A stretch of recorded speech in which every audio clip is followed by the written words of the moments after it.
tidak kata mulut, tapi hati kita mempunyai dan kita punya hati nurani.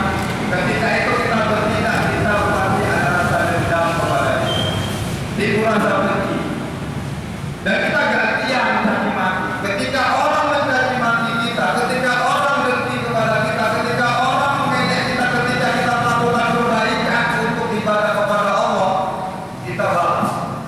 Walaupun sebenarnya, Pak, kita boleh sombong kepada orang sombong.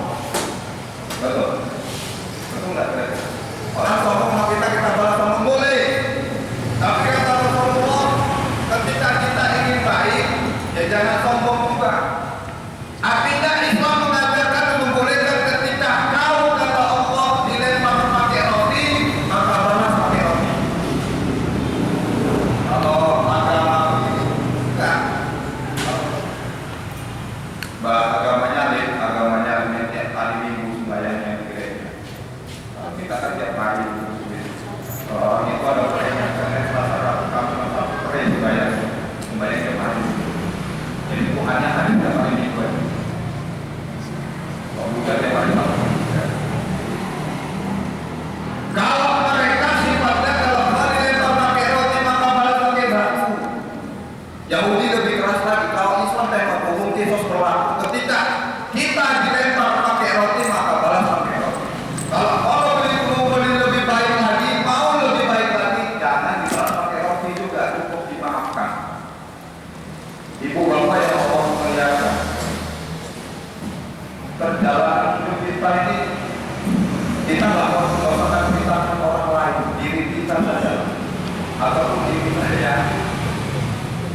Ketika kita sudah mau berubah, ketika kita sudah melakukan kebaikan, permohonan itu makin banyak. Betul nggak? Betul kan? Semua pasti ngalamin.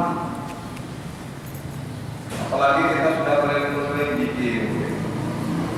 Yang minggu kita tidak. Dulu kita di Al-Ma'ruf. Jadi 12 nggak pernah lagi di Al-Ma'ruf. Aku nggak tahu juga lama-lama nggak pernah mau ubahnya di Al-Ma'ruf. Nggak ada sama gitu kira-kira. Malah dari ada Al-Ma'ruf dan bapak kita nggak pernah di Al-Ma'ruf lagi. Jadi masih sibuk keliling-keliling kita berasa daerah tembung bisa dibilang. Tapi nanti sambil insya Allah kita akan mengadakan ini akbar di Al-Ma'ruf. Jadi sekalian sosialisasi untuk yayasan yang buat yayasan kita.